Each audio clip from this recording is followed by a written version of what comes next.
Hello, everyone. I'm Eric Cave, Director of Next Gen Ministries for the Pacific Northwest Conference, and I'm very glad to welcome you to our webinar today. Supporting ministry with young adults is part of my role for our conference, and it's also something I'm very passionate about. This is why I am so excited to welcome our guest today, Beth Seversen. I've gotten to know her over the past few years through young adult initiatives through the ECC, and I got to work with her when adapting the Blessed curriculum for students. And I have to say, every interaction that I've ever had with Beth has been positive, encouraging, and inspiring. Beth, thank you so much for being here today.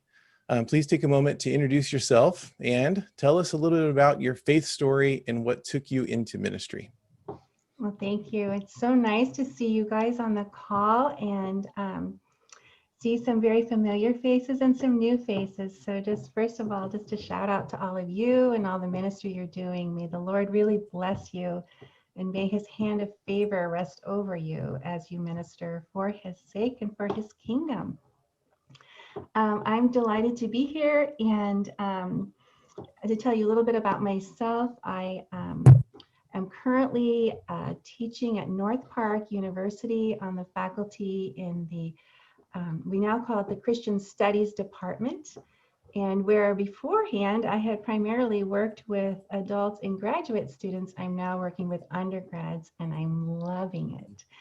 So my position is Associate Professor of Christian Ministry Studies, and I have my job, I came in and developed the program, and we have specializations which are always going to include youth ministry, which is such an important part of the covenant, as you know.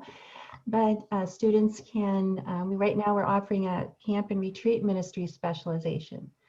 So they're doing internships with some of our covenant camps. Eric Strom, the director at Covenant Point Bible Camp, is teaching for us. And so we are just, there are many different specializations that students can take. Previously to my role, I've been here for 3 years now, almost. As many of you know, I was working with Making Deep and Disciples, Director of Evangelism. Loved that. I think someone actually in Washington State came up to me at church once and said, "Are you the blessed lady?" She was about 8. And I said, "Yes, that I am the blessed lady." So you probably know me through Bless. And I'm a mother of 3 young adults myself in their early 30s and 20s. One of my daughters and a friend of hers who are graduate students are on the call today with us. And I love that part of my life. I live in community. We have 2 apartments within our home. So we also live with young adults, both graduate students and young careers. I don't know what else you'd like to know about me, but I'm ancient. I did an MDiv maybe 35 years ago and then came back after all that time and did my PhD. My area of specialty, it's on mission to the West, it's intercultural studies, so it is a global degree, but I was looking more particularly at North America and the spiritual lives of young adults, particularly those who have dropped out of church, and then nuns who self-identify as no religious affiliation. So I'll pause there. If you have more questions, I'll answer, but I don't want to go too long on any one topic. That's okay. You actually kind of started to go into the next question, which is perfect. Tell us how and what inspired you to write this book. Not done yet, which is great, by the way. Thank you. Thank you. Oh, I think for the last 10 or 11 years, I've been immersed in the world of young adults. I've always been a high school youth leader. I've been an associate pastor, 2 different church staffs, been a campus minister. But I came back to work with InterVarsity Christian Fellowship in around 2000, I think, 7, 8, 9, and just kind of got immersed again in that world. Love it. I love students. And as I began to also study the research, I think what truly grabbed at my heart, as many of you know, I love Jesus and I love talking to friends about Jesus. I love sharing my faith when God gives us those opportunities. And I love walking along life with friends who are far from God, praying that they might draw closer to Him. But in seeing the research and the statistics, particularly from Christian Smith's study at Notre Dame, and when he put those trajectories out there in his book, Souls in Transition, that, wow, at age 23, we have about a 31% drop off from what we usually say what people are at 14, they are for life spiritually. Well, today we would say a good 50% of what students are at 14, they probably will identify for life as. The numbers keep going down and receding. And so for 23-year-olds, we see about a 31% drop from those who had identified. This is a trajectory in their religiousness, and that's looking at their faith, how poignant is it to them? And also looking at their prayer life, and then looking at their attendance, church attendance. So in those three areas, 31% dropped off by the time they were 23 from where they were at 18. And then about only 6% had increased. Then at age 28, when this is a longitudinal study, another 30% dropped. So the trajectory is in the 60% of that group at 18 are now less religious in how frequently they pray. Their church attendance has dropped off, and their faith is no longer salient or very meaningful to them. What was the increase? Only an 8% increase, so only 2 ticks more than when they were 23. So he's got so much more in his whole team of researchers on all of this. But when you say what really motivated me, what grabbed my heart, was to say, okay, in a post-Christian context that we're becoming more and more. We have these pockets of postmodernism around the country, right? We're not all there. We're very polarized. We have many young adults growing closer to Christ and many pulling away. That you can see when the balance that more are pulling away than drawing near. In a context where young adults are disillusioned, often with church, or just indifferent, I wanted to know where it's making a difference. Why is that happening? What's happening? What are the factors in it's happening? What are the elements? Can it be replicated anywhere? Is there anything we can learn from those, especially churches? And my heart is just so passionate for the local church, as well as parachurch organizations. But what can we do? Is there anything that will transfer across social locations, transfer across geographies? What about urban to suburban, and particularly across ethnicities?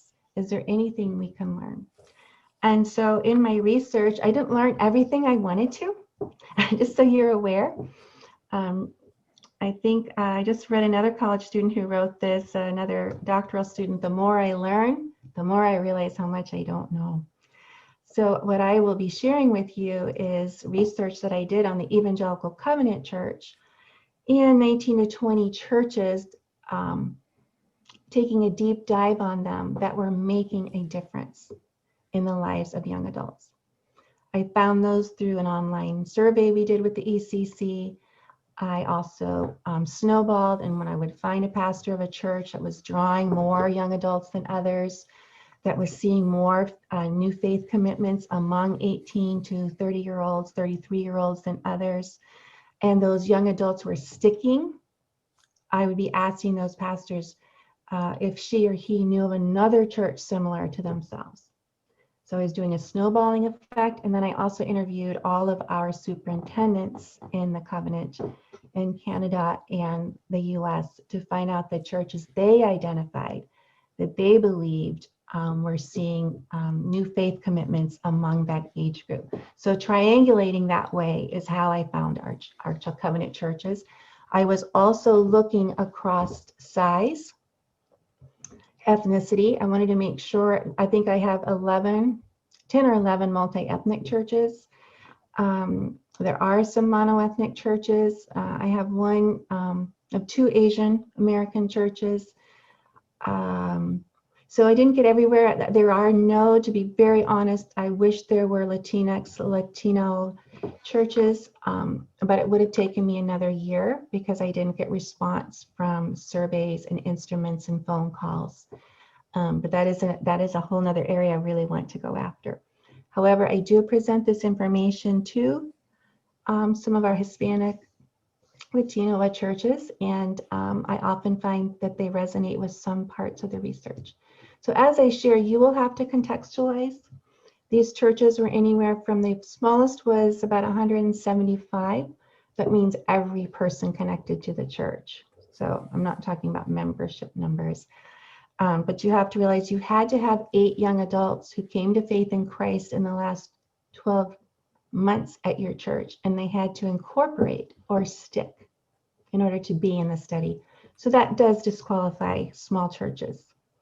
But I tried to have a few in that range, a few in kind of the mid-size range of churches around 200 to 400, a few that capped at 1,000, 800 to 1,000. I have, I think, 2 churches about 2,000, and then we have 2 super churches.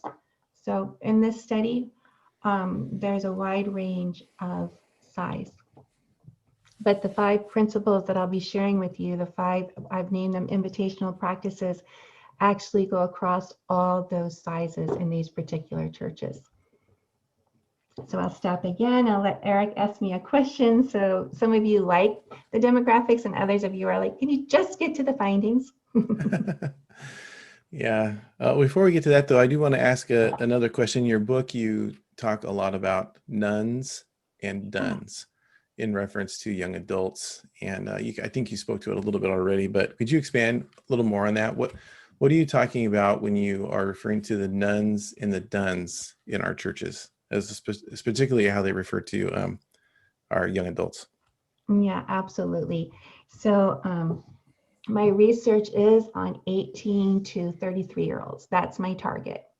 And among those, we have a group of folks that on any survey, like the general social survey that comes out with the consensus, like everybody can't wait to get the results of the consensus, right? Because it's going to give us all new information we haven't had for 10 years.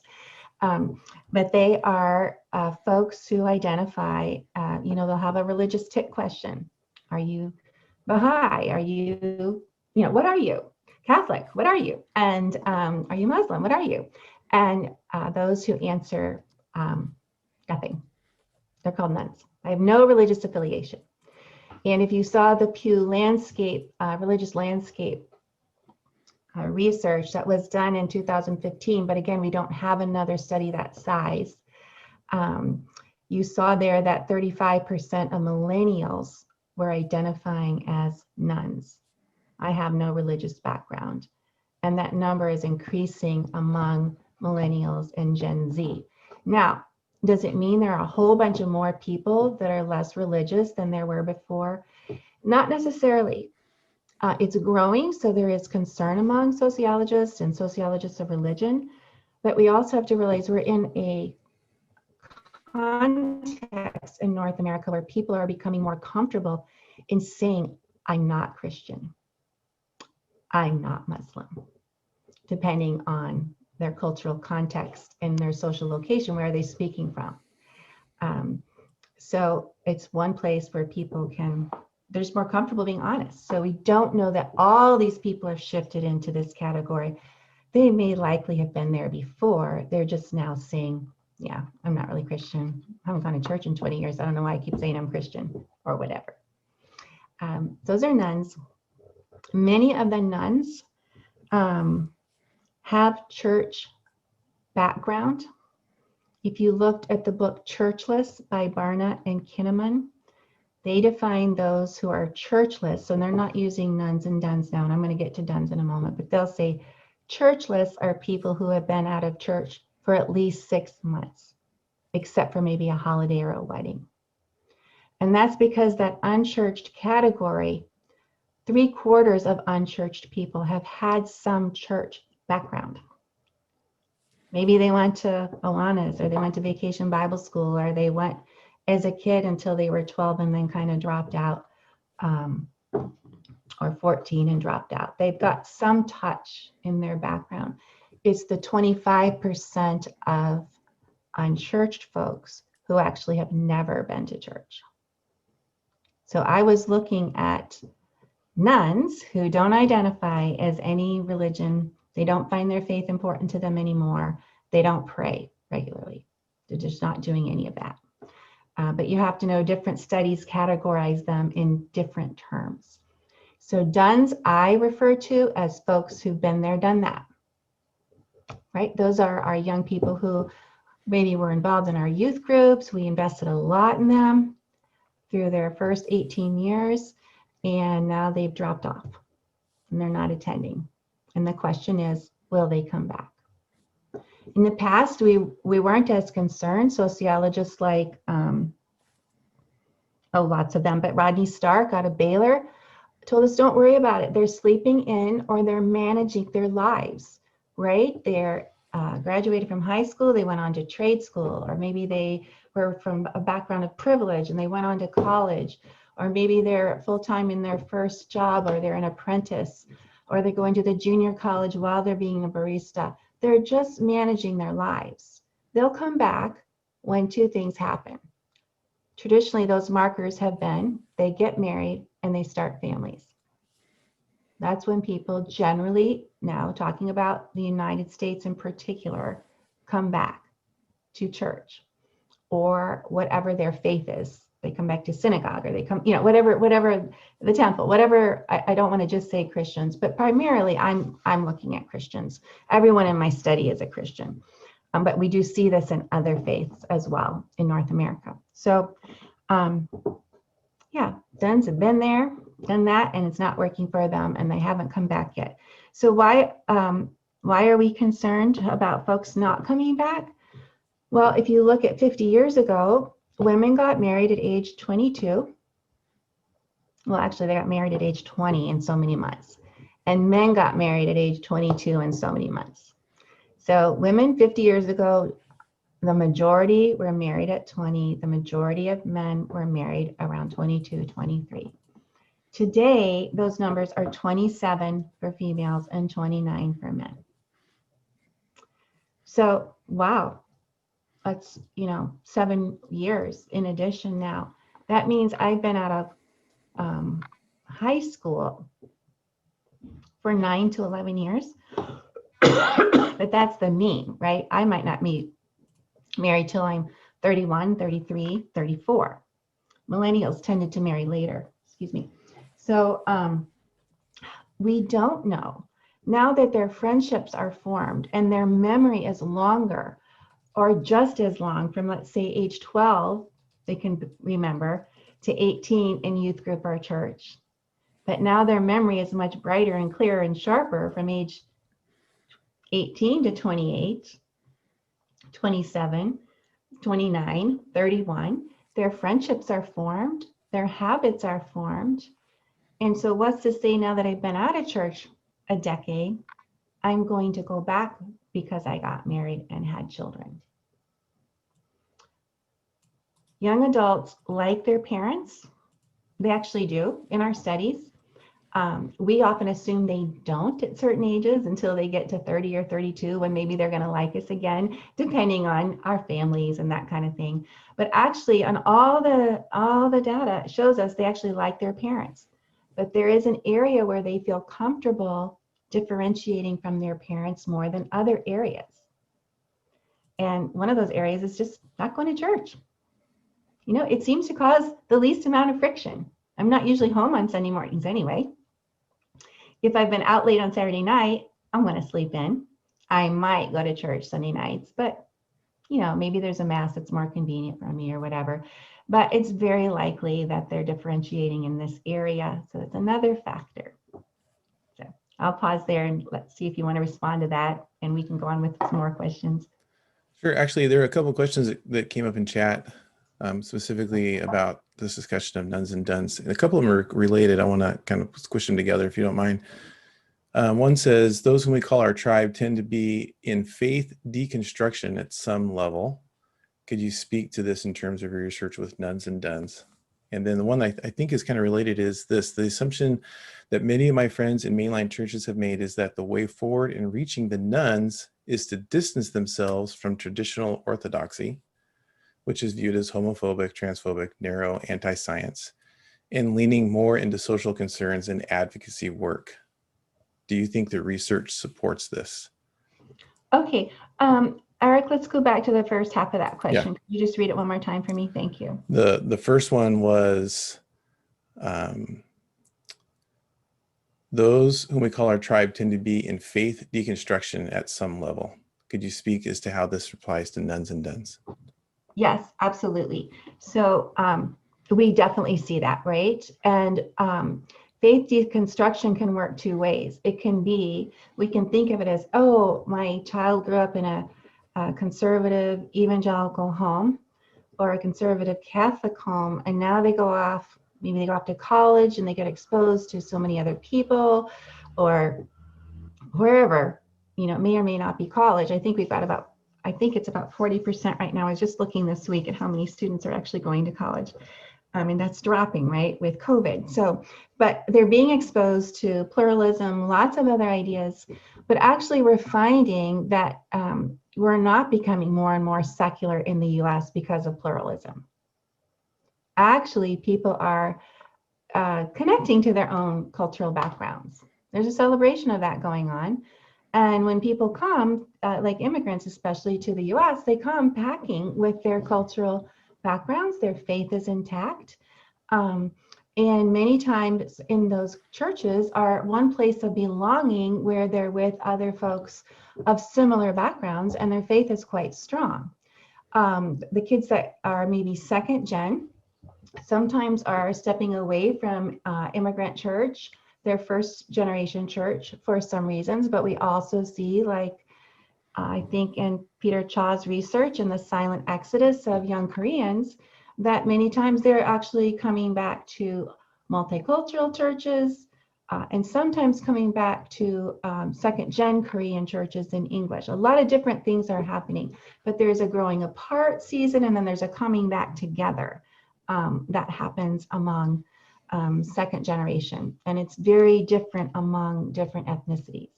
It's hard to tell with African immigrants because their big shift here was in 2010. And many of them are coming as missionaries, brain drained, but have a vibrant faith. Why? Because the center of Christianity is no longer here in the West, correct? It's in South Asia, it's in South America, it's in Africa. So many of our immigrants coming are very devout. So there is some deconstruction going on among American youth that are not second gen. They've been here longer, and but it's kind of working in different ways. What I found in the research with churches that are making a huge difference is they're giving those young adults time to deconstruct the stereotypes that they've heard about church. So both kinds of deconstruction are going on. The kind we normally think about is they don't believe in Jesus anymore and this and this and this are happening. Well, we'll speak to that. Some of that is happening. But it's also true, these churches that are having an impact, that are caring for young adults, that are providing them with opportunities to grow in their faith or to identify as Christian or not, and I want to speak to that, but they are finding that they are beginning to deconstruct false images of the church, negative images of the church, pain from the church. There's a place to walk through that with people, which is a little bit different than deconstruction. And then those churches are able to help them reconstruct a vibrant faith, a vibrant understanding of a compelling Christian community, of what the church is to be like. That may be different from what they experienced or what they saw in social media or the TV shows, the books they read, which are often stereotypical. It's hard to find a positive in most of our viewing. It's hard to find those positive pictures of the church. So. Thanks. Do you know if, is there any research that shows one way or the other of churches moving away from orthodoxy to try to attract young people, and maybe moving towards advocacy, if that is effective, has been effective or not? I don't know the research on that. I would say if you look at the evangelism research, you're going to find that more students and more young adults, I really shouldn't say students, more young adults, 18 to 29, 30, are attracted to churches that are concerned about justice issues. We don't have tons of research. And even my research, there was only one of my 20 young adults in this particular study that was even involved in any social justice issues themselves personally, but they were drawn to their churches that were fighting injustice, that were caring for the homeless. They might not have had time in their own life to be very involved, but it was extremely important to them that where they worshiped was involved. Now, that's my qualitative research. So I will say that I've got it in my book, but you will see in that those first introductory chapters that young adults tend to go to churches when they're invited by a close friend. There's three other factors. If there's a seminar that's really, really interesting to them, they might go to that. And if the church is doing something for those less fortunate, they are attracted to being involved in that as well. So, for example, Dalton was one of our churches, Zion Fellowship. Young adults became attracted to Dalton because they needed those sorority and fraternity credits. This is an African American church, and they needed those service credits. And so they heard Saturday mornings, you can come to Zion Fellowship, one of our ECC churches, where Lance was. And they might not even be going to Sunday morning yet, but they're coming on Saturdays, helping with food insecurity. And pretty soon they're calling it my church, but they haven't totally connected yet to Sunday worship, but they're identifying it as their church. If you look at Emery White's research, he thinks evangelism today is helping young adults connect to a cause. Again, I didn't see that so much as they personally are involved, and the large study out of Notre Dame of, that we have about 2,700, this longitudinal study, it shows a very small minority that actually do connect. Do you know our church planter in Denver that does the meetups at the ECC? I don't know the name, sorry. Yeah. So he's in the Front Range, and Casey. Can't remember his last name right now. So Casey has been planting a church in the Denver area, and his wife said, you should try a meetup. I didn't know what a meetup was, so he got online and he looked them all up. I know Mark Meredith, we've talked about this before. He finds like 300, 400, 500 meetups, and they're all over the place. And so this is probably early on in the meetups too, because I'm talking about 3-4 years ago. But he and his wife started a meetup called something like the Southeast Denver Social Club or something. I don't know. And the first time that folks came, they connected to a homeless shelter and said, what do you need? They said, oh, we could just use some socks. He said, we need a small project. I don't know how many people will come. So at the first meetup, I think about 30, 35 people showed up that they'd never met at their home, but they had like 200 people who joined the meetup. So they were crazy concerned about how many people would actually come, but they brought socks. And his theory, again, this is anecdotal, but it's one of our churches. His theory is that a lot of folks today have a desire, an aspiration to do something for those less fortunate than themselves, whether it's social justice, food insecurity, it's some way of helping. It may not be racial reconciliation or racial restoration, so I'm being careful here, but they want to do something and they aren't connected to the means. So what Casey and his wife found is every time they get that club together, which is once a month, people bring things, and they started a food shelter, a food pantry in one of our covenant churches and shifted the drop at 4:30 on Saturdays, and the church plant starts at 5 or 5:30, so that there would be a connection if anybody wanted to come from their meetups. And I think they've drawn a few people. So, okay, so I think we'll move on just a little bit if we can. Yeah. Did you have another question, Eric? Yeah, I do. Actually, there's another question from the chat, and I think it'll go really well into the question of, because I really want you to be able to have the opportunity to share what you have seen, what are churches doing that work well, and be able to get into the 5 practices that you lay out in your book. But the question is, it seems that young adults are unbundling things that the church would traditionally provide, finding individual spiritual practices, meal trains, through community organizations, fellowship through a yoga class. This lets them mix and match what works for them, whereas older generations seem to view the church as more of a one-stop shop to meet all of their spiritual, social, and physical needs. They ask, is this something you see in your research? And if so, what is the church's role, or will the church's role evolve in that context? Young adults are a lot more eclectic than perhaps their parents were in how they have their community needs met and some of their other needs met.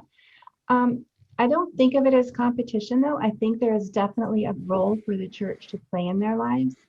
You don't have to meet every need they have, but providing them a place where they can see other people like them, even if it's just a few, where they can connect on a journey. Often they're coming to the church in crisis. So I found in my research, how are young adults connecting to church?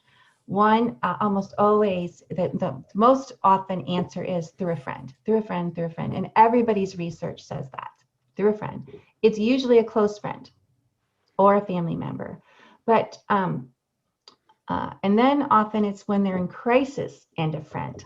So a friend is able to connect the dots for them between the crisis, or it might not be a crisis, it might be something complicated, or one of the young adults she's never been to church and she's looking for someone to marry her. So there's some event, something in their life that's driving them to find a resource. And so churches were seen as a resource to help. And then the third way was when the young adult was either relocating or in crisis, they're searching online for help. And they're thinking church might help me, even though they may never have been, because of whatever they have in their minds, whatever the narrative or script has been about church to them.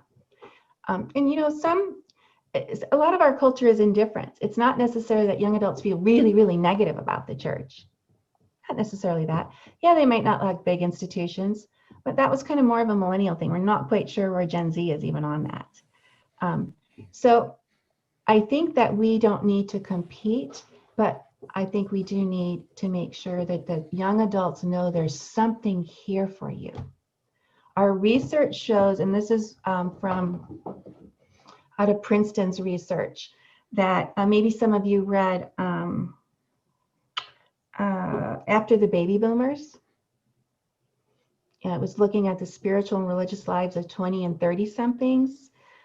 So this is Robert Wuthnow, who's a very famous sociologist of religion. He's at Princeton. His book is excellent. He even takes young adults up to age 39 because of what's happening today.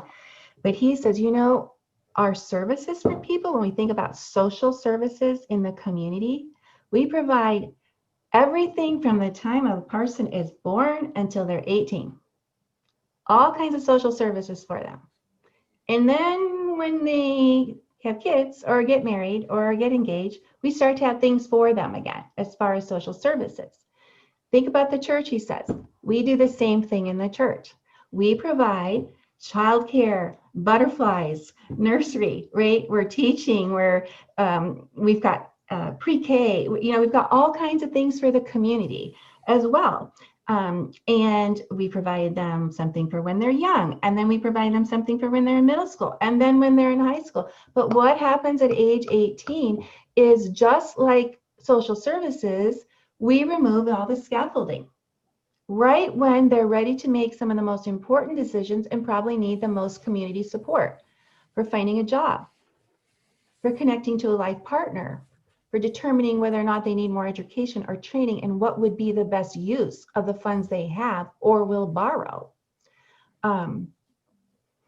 I can go on, but he has a really long list of how both our community services and our church are not providing those services for young adults anymore.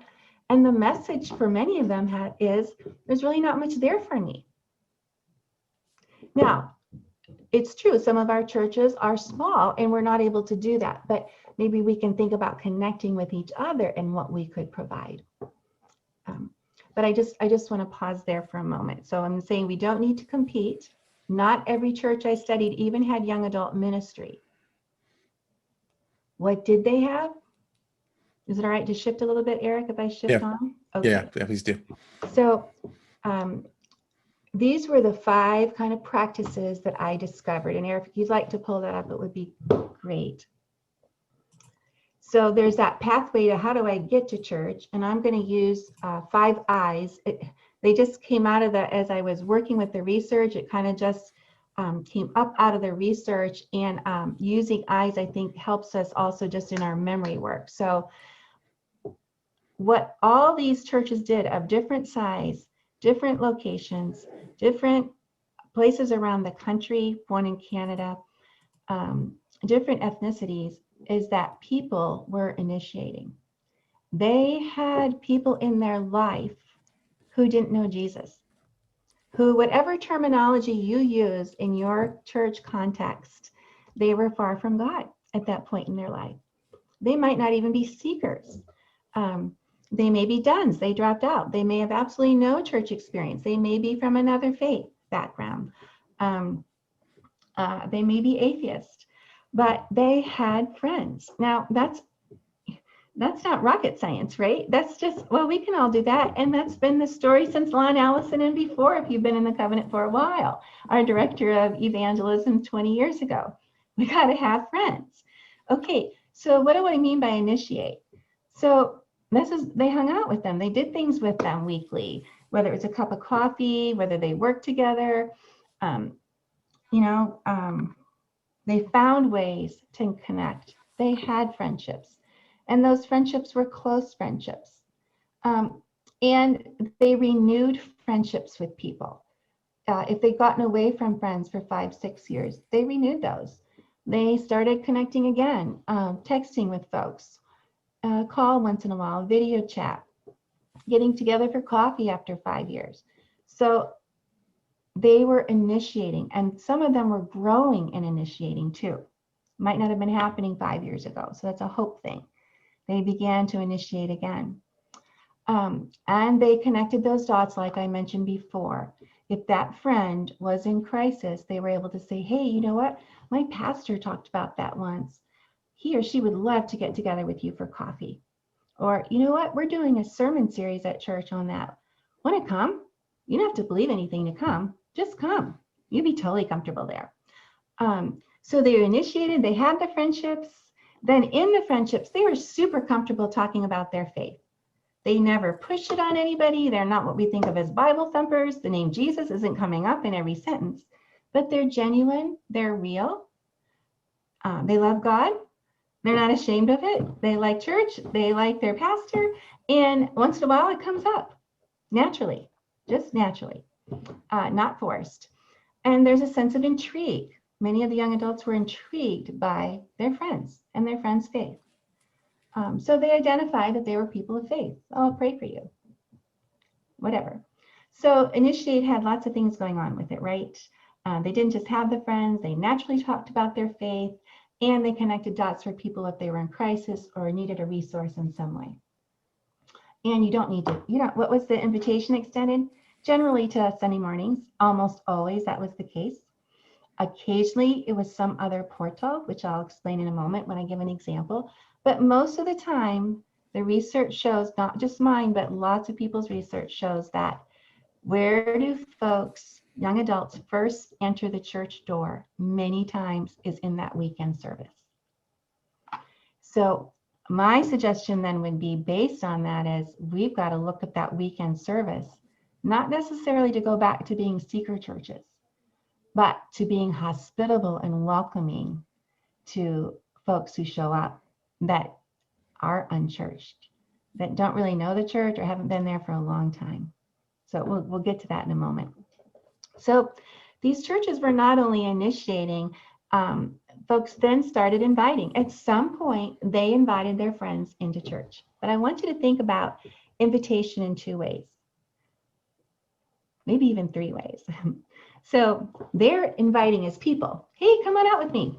Don't have to believe anything. I always get something out of it. People don't care if you believe at our church. They're just glad you're finding connection. And so I'm quoting young adults for you as I'm saying this to you, young adults who came to faith in Christ at these churches. So when you hear me clipping things like that, I'm not quoting the pastor, I'm quoting the young adult. Okay, so then think of inviting as what happens when they get there. Oh, wow, I couldn't believe it. It's like the community is so warm, kind of feels like family. Like people walk up to you and they smile at you, and you can hardly get across the foyer without 2 or 3 people saying hi, asking you what your name is, and if they met you before, they remember your name. They'll ask you how things are going at work or school. It's so positive. And eventually, and before service, sometimes there's some food out in this area before the doors, and then there's sometimes these tables. And you walk by the tables and people say, hey, do you have like a city group to go? What is a city group? Well, a city group is just people who go to church here and their friends. They might want to connect during the week, and they might want to talk about their life, talk about work, talk about faith, maybe talk even about the sermon maybe. But they get together, they eat, they hang out together. You're most welcome. Tell me where you live. Give me your location and I'll help you find a city group. They're just like they don't even know you and they're inviting you to city group. And when you sit down when you sit down at church on the chair or whatever they call those benches, people you don't ever have to sit alone. Somebody sits right down next to you, says, hi, my name is so-and-so. They lean across the pew. It's like everybody talks to each other. And the pastor, Todd Rottermill, he just walks around, and he greets people, kind of makes the rounds. That's one thing one girl said. He makes the rounds and he just kind of talks to everybody before he starts, before the whole thing kind of starts. It's like, it feels like home. Everybody's so welcoming and it's just so warm. You can be really casual there. And you can relax there. That was another word I picked up. You can relax. Okay, so there's this invitation, inviting people to church. And when they get there, people are inviting. But one other thing about inviting is that the church culture is inviting. So I want to give you an example or two of this. There's not a lot of church language that's not prefaced or explained. So the pastor's really good at making sure that whatever she or he is communicating is prefaced in Andrew Mook's words, Pastor Andrew Mook out in Rhode Island in a covenant church sanctuary, or in some way explained. So who's ever giving the announcements, we actually practice as if we know there's Christians and non-Christians present, so we're co-communicating. We're just keeping in mind that people have guests here and they got one shot at bringing their guest. And so we just want to be warm and welcoming and never make the guest feel like they're not welcome here or we're not really prepared for them. So even the pastor might just say, hey, this might be your first time with us. And you may feel like we do a lot of sitting and standing and we laugh at ourselves because sometimes we do. Okay, if that's an Anglican church and you're doing all of that, or your church service is a little more formal and has more liturgy, something you could say, right? And we just find when we do these different kind of symbolic things, we call it liturgy, we just feel like we draw closer to Jesus and it's more meaningful. Okay, I use Jesus's name, but I'm just describing liturgy or symbols. Why are we doing all this stuff that might seem strange? So here's an example from Andrew, and then I want to go to a young adult example. Andrew might say, you might be wondering why we're going to study or look at this ancient text today. I mean, seriously, this thing's been around for 2,000 or 3,000 years. Does it have anything to say to us today? Well, people over the last millennium have looked to these pages for hope, wisdom, comfort when they're hurting, healing. So that's one of the reasons we're going to look at it today. You know, most people experience life through more than just the five senses. They've got a sense that there's something else out there, something important. And we do too. So we'll be unpacking more of that this morning. So just really simple, not even have to use all of that. I'm just giving you a couple of things. There's a little prefacing of what we're going to do now. It actually, what it does is it puts moi, at ease, because I'm thinking, wished I would have brought my friend to this, wished I would have brought my neighbor this week, right? Because suddenly I'm at ease that I got my one shot. And I feel more comfortable that I can bring my friend, because also the sermon is not exclusive. The words are inviting. People are inviting. You know, I've taught a lot of pastors' cohorts in the covenant, and I've heard many pastors and ministry leaders say to me, I wouldn't even bring a guest to my church. And, you know, we can do something about that, right? Because we're leaders, we're ministry leaders. And I think of shrinking the change, starting with small changes, like giving that task away. How could we make our service more welcoming? Don't own it all yourself, but guiding your ministry leaders through that. How can we make our young adult ministry more intriguing, more engaging? Could we go back to that slide for just a moment? Thank you so much. So I think I'll quickly give you an example, because I'm watching our time getting shorter and shorter here.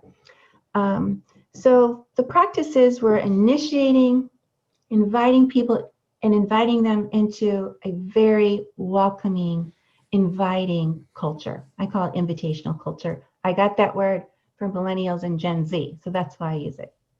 But then people were included. And I don't mean like 2 or 3 weeks went by. They were included almost immediately. On the day they came, someone would say, hey, if you like this, why don't you come out Wednesday night? We're going to get together, some of us from church, some friends from not from church. And sorry, Siri's talking to me. And we're going to eat together. We're just going to talk about our lives, talk about God. I think you'll like it, and you don't have to believe. Just come. You don't have to believe anything. I always get something out of it. Okay, so they're invited right away into Christian community, or sometimes they're invited to get involved in some kind of service, in some meaningful service that seems to make a difference to those young adults. So let me give you a couple of different examples. Let me give you one from the Pac Northwest. So this young adult, Asian American, only knew one Christian in high school. He's been out of high school for about 5 years, and his high school friend, the only one he knew who was a Christian, Moon, she just reaches out to him, I don't know, through Facebook or Instagram, something, and just says, hey, you want to get together for lunch? Let's connect. Let's get coffee. So they get together, and while they're together, she invites him to go camping with some of her friends, some from church, some not, the next weekend. And he's like, in his head, I don't know about this. Like, he didn't want to get contaminated by Christians. So he had quite a ways to go, right? He really needed a shift in his culture shift, mind shift. But he likes her. What can it hurt? And so he goes. Well, the guys there, and he thought Christians were not smart. They were rather stupid, and they were not fun. So not bright, not fun. He gets there. They have a blast. And some of the guys there and say, hey, our church, we have these, think about Portal, if you would. We have these we have these sea plays in the summer. You can play Frisbee. We've got a soccer team. We've got, all these teams. Do you play Frisbee? Because we'd love to have you on our team. Before he knows it, he has committed himself to play Frisbee with this group of guys he hardly even knows for the summer. But he thinks, I can go once or twice. I can just drop it.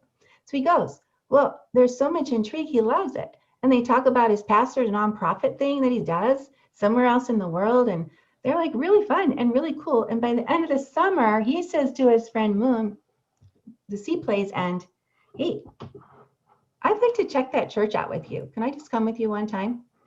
So he comes, and she says on that Sunday, And of course, she's introducing him to all her friends, right? And he's seeing some of the guys he plays frisbee with. And she just says, why don't you come out Wednesday night or whatever night it was? We get together and we just kind of eat and talk. It's really great. Before you know it, he's in community. So if you look back at the wheel, what's happening in his story, it's Nathan's story. And I change all their names just so you know. So what did Moon do? She initiated. She invited him to something inviting, not the main service in her case. She invited him to go camping and then to Sunday after 3 or 4 months. Then he immediately, though, goes from Sunday morning into community. What happens at community? He starts deconstructing what he thought church was all about. He thought church was not for people like me, right? Okay, I want to grab another story, just looking at our time. All right, so in this particular story, I have so many to choose from. I think I'm going to do Brooke.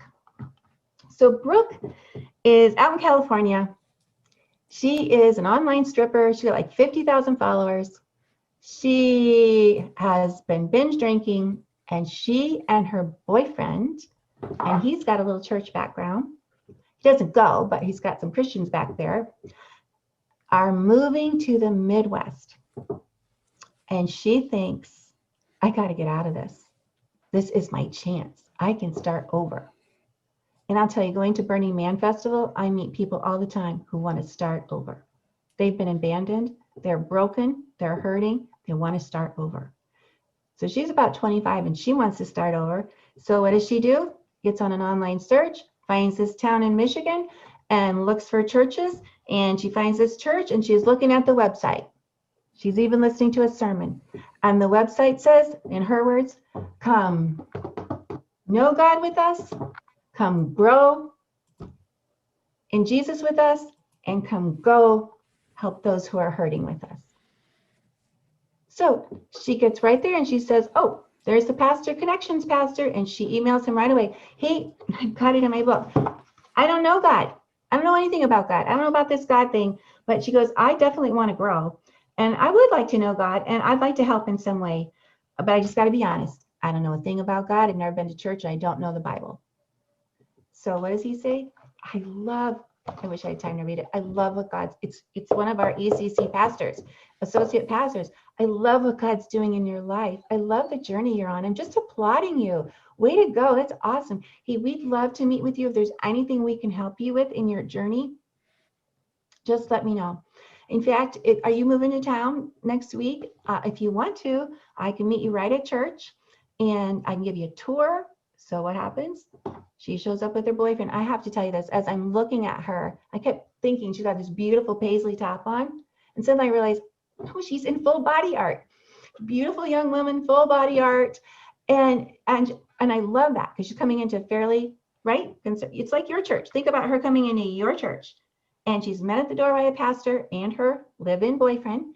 And the pastor doesn't know much about her background, but we're all aware, right? And just the way she's talking and what's going on with their life, you can tell right away they're living together. So he shows them the church and he says, if you want to come back, we have a group you might really love. And the group is called Starting Point. What's Starting Point? Oh, it's how do you start your life with God? She's like, that's for me. That's for me. And I think that the preaching that day had been on something on purposeful life, purpose-driven life or something.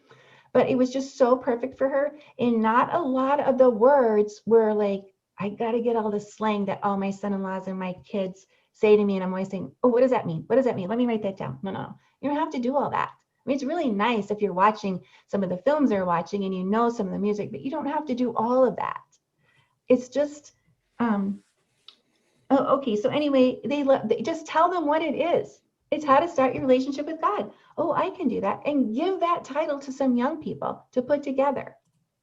Some people their age, right? That's some things we can share. You got one young adult in your church, give them something to do and give them some of this brainstorming and have them look through their lens. Or if you're going to spend money, give a young adult company the money to look through the lens of your web pages, right? Because they're not going to do a lot of clicks. They're going to do a couple clicks. What do they see? Well, if they're getting on Kensington Commons' website. I love it. They're spanning the sanctuary. Seeing a whole bunch of people like me, my age, they're spanning now you might not have that, so that's okay. But they're spanning the coffee. Oh, I see what they're wearing. Another pastor says in the study, I'm out for coffee and a girl comes up to me out of nowhere and she says, Pastor, you don't know me. I've really never been to your church, but I've been listening to you online and my life is falling apart. Is there any chance I could talk to you? Right? So that online window is really important. Okay, so we heard Nathan's story. Now we're in the middle of Brooke's story. So she comes back. Brooke comes back the next week. She's taking the initiative, but someone has initiated with her right at the door and given her a very warm welcome, introduced her to another young couple who said, you guys want to go to lunch today? They went to lunch that day. Then what happens to her? She doesn't get in a small group right away. She gets invited to, what would you like to do here? What do you like to do? Pretty soon she's helping out at youth group. Should she be helping out at youth group? No way. But not everybody knows that yet. So we're going to get to that. Yeah, there is one moral failure in the story and it's hers. And it's redemptive. So she starts helping out at youth group. She's never alone. She's always supervised. She doesn't teach. She doesn't have that kind of influence, but she's helping in a lot of different ways. And through being involved, both Nathan and Brooke, what happens next in their journey? They're on the church's radar and people start to invest in them. You serve here, we give you a curriculum. We sit down together and we say, how did that go? We say, hey, you want to go to a conference? We're having an appreciation night tonight. We're having this conference. Come out on Saturday with us. Come out Wednesday night. You are suddenly invested in. The pastor meets with you one-on-one many times. Many times these lead pastors took time to meet with young adults and their friends. And I would really encourage you ministry leaders, if you once COVID's over, 3 to 5, get out there in some third space where you can connect and have community with young adults. But these young adults got invested in. Pretty soon they're co-leading small groups, not even Christians yet. They're serving in all kinds of ways. People are being very careful about if they're leading or not, but they are serving in a way that makes them feel a difference. They're being asked their opinion. They're being valued.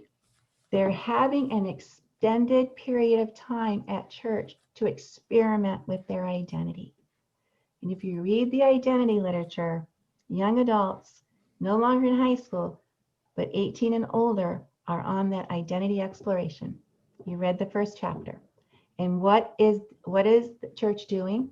It's providing that moratorium, that space to kick the tires, try it out. Does Christianity fit me? When I'm in that small group and we're worshiping. Oh, I'm reading the Bible. We're praying. Over and over again. I said, so where would you say you actually, like somewhere in there, started your journey towards Christ? Or when did it all come together for you? Oh, I went to this life group. I went to this city group. You know, the day that they all came around me and they prayed over me. And that's when I felt like things started to happen in my life. And I started to realize, I love God. I got to stop. But let me say, immediately is so important. The shortest distance between each of those was incredibly important. I have a sad story in my book about a young adult at my church, at Hillcrest Covenant, who no one went and talked to week after week, who kept showing up on his own, not knowing how to navigate church. And then we lost that experience. They'll come, but they don't want to be alone. Okay, we didn't get to every question. I just want to be sensitive to the time, so I'll stop and see how Eric would like to use the rest of the time. And I know we've got some young adults on the call who might want to speak up too. So. Yeah, thank you, Beth. I love your passion. I love your stories. I wish we could just go on all day, but obviously we're not able to. I want to remind people that you've offered to stick around afterwards, and we can have maybe a less formal time of interaction. There's lots of questions that got asked in the chat we didn't get to. There's lots about the book you didn't get to. That's okay. I just encourage people again to get and read the book, because you'll go into all these stories and all these things, and it's really helpful. Before we formally wrap up, is there any last words, anything you'd like to share before we formally close? First, I thank you for your interest in caring about this generation. You know, you won't find any bashing in the book. There's no bashing millennials or Gen Z. These are young adults trying to find a place in the world to make a difference. And so if we can help them with that aspiration, it is a huge step in their journey towards Christ. And God has called us all to his mission, right? So what we're doing, if you can think of it in terms as I am helping this young adult find their place in God's mission to the world, to restore all that's broken spiritually and in every other way. So by finding places, by coming alongside them, initiating, inviting them onto your worship teams, inviting them, does anybody see a young adult when they walk into your church? We're at all different places, but people need to see people like themselves, not 100, but if there's just a few. At that great big church, Life Church, they don't have young adult ministry. Every once in a while, they just say, after service, would everybody under 30 and between 20 and 30 come down here and connect with each other? They just find little ways. So I just want to encourage you. There are small ways that can make huge differences in the lives of young adults. At the end of each chapter in the book, I do give discussion questions. I often use them when I lead cohorts on this material or do a morning seminar for people to get the leadership team and lay people involved in thinking about these things. So it's not just, the weight is just not on you. So there's discussion questions. I'll tell you, it's all tied to the covenant too, because I love the covenant. So no, just I'm available. So if you can always reach out to me at any time. Eric will have my contact information, and if you'd like me to meet with you or your staff, there's no charge. I'm just happy to in any way. So just want to bless you and bless the world and bless the Lord. So may he be honored, and may he usher more of his kingdom on earth through our conversations together. In Christ's able name, amen. All right, well, thank you. Like I said earlier, we are recording this, and I'm going to make it available soon, hopefully tomorrow. And I will email everyone that had RSVP'd, so to make sure you're aware of the recording. Also, I want to let you know, and this will be included in the email too, that Beth and I are talking about doing a follow-up cohort on her book. And we're looking at maybe starting that this summer. So people that want to go deeper and have opportunity to really dig into what's in this book and have more opportunity to discuss it with Beth, look forward to that. That'll be in the email when we get that together. And I'll also include Beth's contact info in that email as well. If you were watching this recording and you'd had an RSVP, just email me at Eric, that's Eric with a K, at pacnwc.org to stay connected. Just again, I want to plug her book. If you don't have it, get it, read it. It is approachable and comprehensive at the same time, which is a rare combination you find in books. It's full of hard research and practical ideas and stories that will inspire. And so please get and read Beth's book, Not Done Yet. Thank you again, Beth, and to everyone who has joined us today for this webinar. Thank you so much.